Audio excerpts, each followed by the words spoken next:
வீட்டில் ஒரு அலையா விருந்தாளி வந்திருக்காங்க. அவங்க யாருன்னு பார்த்தீங்கன்னா இதோ இவங்க தாங்க.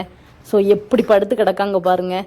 ஸோ இவங்க எப்படி வந்திருக்காங்கன்னு பாருங்கள். எங்கள் வீட்டு பக்கத்தில் உள்ள அந்த முடுக்கு வழியாக வந்து அண்ட் கதவு கிட்டோடு ஏறி எப்படி ஏறுறாங்க பாருங்கள். ஸோ ஜாக்கிரதையாக இருக்கணும். இது ஒரு அவேர்னஸ் வீடியோ தான். ஸோ வீட்டில் எப்போவுமே நெட்டு க்ளோஸ் பண்ணி பரிமாறுங்க. திறந்து கதவு போடாதீங்க. அவுட்டர் ஏரியாவுங்களை இருக்கிறவங்களுக்கு இது ஒரு அவேர்னஸ் வீடியோ. ஸோ வாசல் வரைக்கும் வந்த இவங்க வீட்டுக்குள்ளே வர்றதுக்கு எவ்வளோ நேரம் ஆகும் பாருங்கள். அண்டு ரொம்ப எப்படி ஏறி போகுது பாருங்கள்.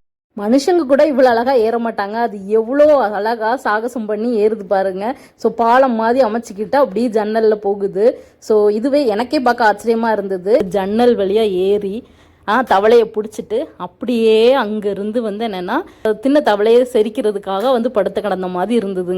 இது வராமல் இருக்க ஏதாவது சொல்யூஷன் தெரிஞ்சால் கமெண்டில் சொல்லுங்கள்.